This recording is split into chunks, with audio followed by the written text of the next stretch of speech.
Presented by the Elite Entertainment Delhi.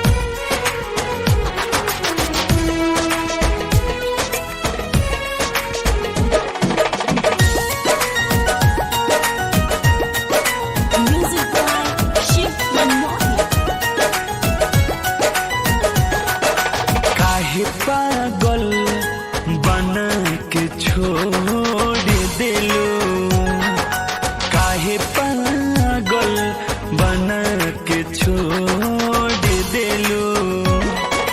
कौने कारण तू दिल के तोड़ दिलो, काहे पागल बना के छोड़ दिलो, काहे पागल बना के छोड़ दिलो।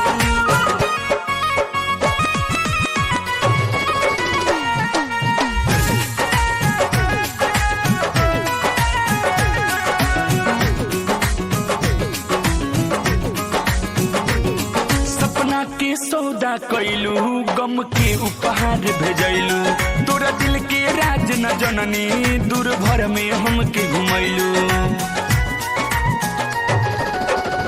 तू कई के हंसी ठिठोली, चलैलू दिल पर गोली, बड़ी कातिल बा गोरी तोहर ई मीठी बोली।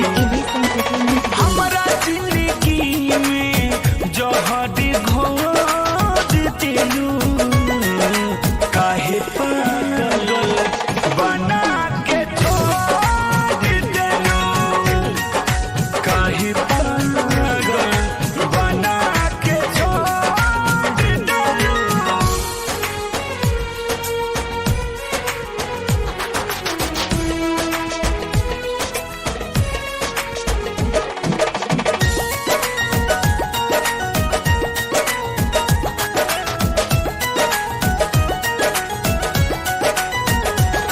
रहे सोच इतना ओच, काहे कोइलू तू परपोज, दर दर के ठोकर खाता अजय चंदेश्वर तरो।